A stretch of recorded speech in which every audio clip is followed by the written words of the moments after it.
So, hello guys, welcome back to my channel Sai Shiksha with Preeti, and today we will discuss about chapter 4 case study based question part 5th.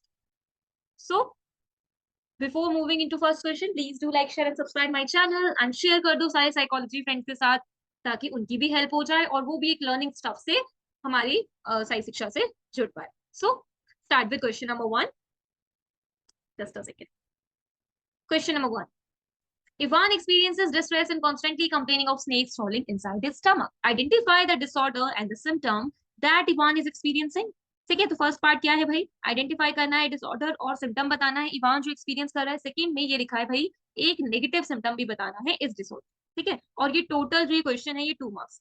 ठीक है, तो 1+1 की बाइफिकेशन आप इसमें ले सकते हो. सबसे पहले इवान जो एक्सपीरियंस करना है उसे देखो. जो इवान एक्सपीरियंस कर रहा है वो डिस्ट्रेस है. ठीक है, एंड आल्सो वो क्या कह रहा है कि भाई मेरे स्टमक में कुछ क्रॉल कर रहा है लाइक अ स्नेक. ठीक है, वो कंप्लेन कर रहा है उसकी बार बार कॉन्स्टेंटली. तो identify the disorder. So even suffer with schizophrenia, right.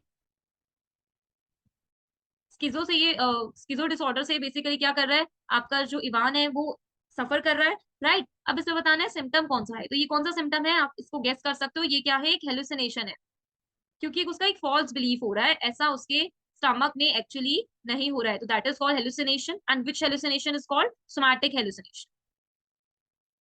ठीक है, सो ये सोमैटिक हेलुसिनेशन है. ठीक है, जो उसको ऐसा लग रहा है कि उसकी बॉडी में विद इन बॉडी कुछ इनसाइडली कुछ क्रॉल कर रहा है या कुछ हो रहा है, तो वो एक सोमैटिक हेलुसिनेशन. ठीक है, तो हेलुसिनेशन कौन सा, सोमैटिक हेलुसिनेशन. एंड ऑल्सो यहाँ पर आइडेंटिफाई करना है ये डिसऑर्डर और symptom that Ivan is experiencing. ये हो चुका है सेकेंड. और ये कौन सा सिम्टम है आपका, एक पॉजिटिव सिम्टम है. ठीक है, ये ओवरऑल कैसा सिम्टम है, एक आपका पॉजिटिव सिम्टम है, राइट. सेकंड, इसका फर्स्ट पार्ट कंप्लीट हो जाता है. सेकंड इसमें इसको ना एक्सप्लेन करना है. मैं यहाँ पर एक लाइक का फ्लो चार्ट और माइंड मैप बना दे रही हूँ आपके लिए. आप इसको प्रॉपर एक्सप्लेन करोगे. इसमें explain any one negative symptom of this disorder. So negative symptom बहुत सारे हैं आपके स्क्रिजो के, जैसे कि for example alogia, blunted flat affect, social withdrawal, avolition. ठीक है, तो ये सारे आपके क्या है, नेगेटिव सिम्टम है. तो कोई एक आप एक्सप्लेन कर सकते हो. फॉर एग्जाम्पल मैं यहाँ पर एक्सप्लेन कर रही हूँ ब्लंटेड और फ्लैट इफेक्ट को. ठीक है, कि like blunted effect is that effects that has less expression of emotions ना, चाहे वो पॉजिटिव और नेगेटिव हो. Flat effects is no emotion at all. ठीक है, तो ये आपका क्वेश्चन नंबर 1 कंप्लीट होगा. Next question. Radhika has been diagnosed with generalized anxiety disorder.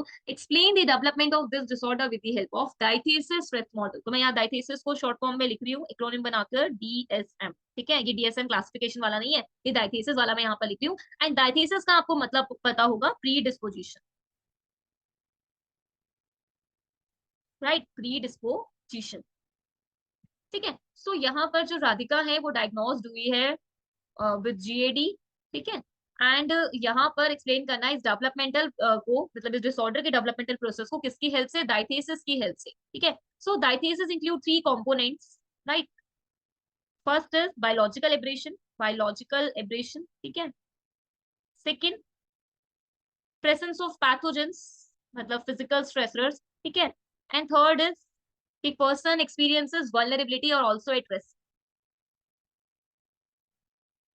ठीक है, सो यहाँ पर मैं ये कह सकती हूँ कि ये डेवलपमेंट कैसे हुआ इस डिसऑर्डर का, या फिर बायोलॉजिकल एब्रेशन था, या प्रेजेंस था पैथोजन स्ट्रेसर्स का और फिजिकल एजेंट्स का, दैट्स व्हाई ये लीड करा जीएडी. ठीक है, थर्ड हो सकता है कि एक पर्सन अपने आप को वल्नरेबिलिटी मतलब रिस्क में समझ लेता है. जब भी स्ट्रेसफुल कंडीशन में होता है तो एकदम से वो रिस्क में आ जाता है, उसको बहुत टेंशन में लग जाती है. ठीक है, सो ये ओवरऑल कंप्लीट हो जाता है आपका डायथीसिस स्ट्रेस मॉडल. सो आपको प्रॉपर एक्सप्लेन करना है कि Radhika has been diagnosed with this disorder and this developmental start with biological aberration, then presence of pathogen stressors and also person is facing at risk.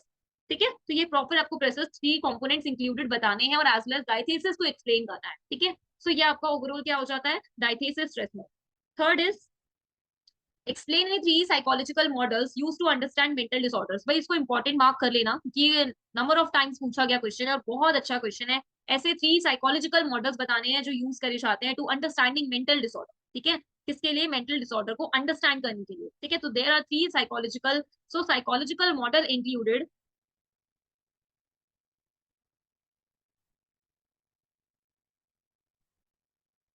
Psychodynamic model given by Freud. ठीक है, किसने दिया है, Freud ने.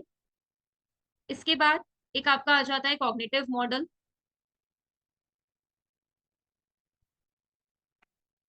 Third one is behavioural model,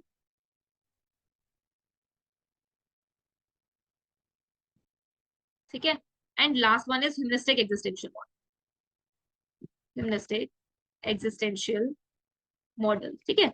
so there are 4 psychological models at all, आपकी जो NCERT book में है, आपको सिर्फ इसमें 3 एक्सप्लेन करने हैं। एक आपको साइकोडायनेमिक, कोई सा भी आप कर सकते हो। सो मैं इसको एक्सप्लेन कर देती हूँ 1-2 लाइनर्स में, देन आपको प्रॉपर एक्सप्लेन करना है। मैं यहाँ पर सिर्फ माइंड मैप्स की तरह एक दो बता रही हूँ, ठीक है। So psychodynamic model is given by Freud and given Freud explain 3 dynamic forces, right, id, ego, super ego, ठीक है। एंड ये जो तीनों फोर्सेस होती है कहीं ना कहीं आपके इंट्रासाइकिक कॉन्फ्लिक्ट्स को डेवलप करती है ड्यूरिंग चाइल्डहुड, ठीक है, और तब से एक पर्सन के विद इन अ साइकी बहुत सारी प्रॉब्लम अराइज होना स्टार्ट हो जाती है, ठीक है। ये साइकोडायनेमिक मॉडल एक्सप्लेन करती है।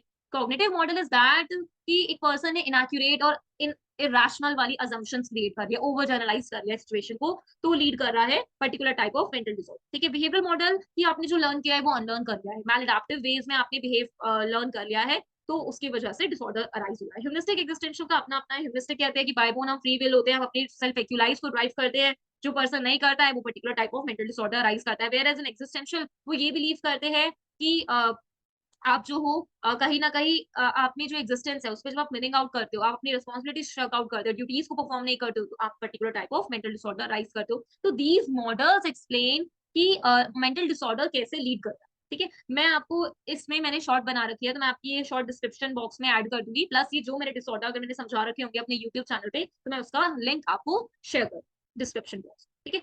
So last question of this video, explain major depressive disorder, state the factor which predispose an individual to depression, ठीक है। अब ये 2 क्वेश्चन है, इसमें ओवरऑल 3 मार्क्स का क्वेश्चन है, तो इसके हम बाइफिकेशन 1+2 या 1.5 + 1.5 कर सकते हैं, ठीक है। तो एक्सप्लेन करना है पहले तो एमडीडी को, शॉर्ट फॉर्म यूज कर रही हूँ मैं यहाँ पर, एमडीडी मेजर डिप्रेसिव डिसऑर्डर, ठीक है।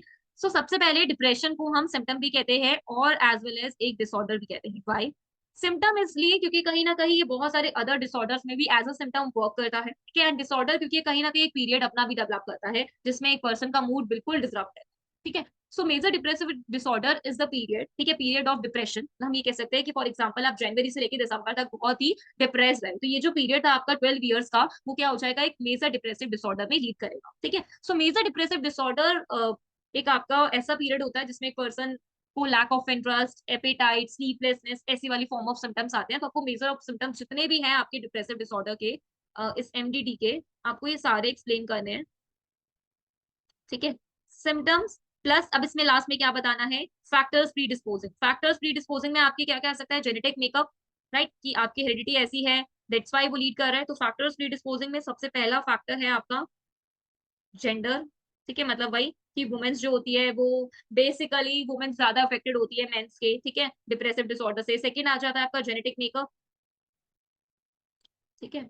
जेनेटिक मेकअप में वही कि ज्यादा हम कह सकते हैं जैसे अपने ट्रेड्स इनहेरिट कर रहे होते हैं उसकी वजह से डिप्रेसिव डिसऑर्डर लीड करता है।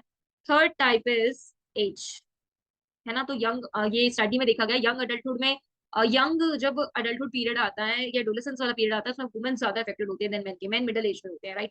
फोर्थ आपका हो जाएगा जेंडर, जेनेटिक मेकअप, एज हो गया। आपके कुछ ऐसे सोशल इवेंट्स हो सकते हैं, ठीक है, जो आपका लीड कर रहा है कोई पर्टिकुलर टाइप ऑफ डिप्रेशन, ठीक है। पर्सनल फैक्टर्स भी हो सकते हैं कुछ, ठीक है, या कुछ इंसिडेंट हो गया हो, तो ये सारे आपके फैक्टर्स प्रीडिस्पोजिंग टू डिप्रेशन है। आप इसको अच्छे से एक्सप्लेन करेंगे, एनालिसिस के सिम्टम्स को और एमडीटी को भी एक्सप्लेन करना होगा, तब ये आपका आंसर पूरा 3 मार्क्स में कवर हो जाएगा, ठीक है। और मैंने जब पार्ट ए करवाया था केस स्टडी बेस्ड क्वेश्चन का, उसमें बहुत सारे मैंने केस स्टडी क्वेश्चन कराए थे। हाँ, मैंने आपको सिंपल एप्लीकेशन बेस्ड क्वेश्चन कराए हैं जो आपके पेपर में नॉर्मली आते हैं, और केस स्टडी तो आनी ही आनी है, तो वो भी मैं एक बार डिस्क्रिप्शन बॉक्स में लिंक ऐड कर दूंगी ताकि आप उससे भी एक बार गो थ्रू हो जाओ, एक बार समझ में आ जाए, ठीक है। So thank you everyone for your attention. Bye bye, take care, and see you next video.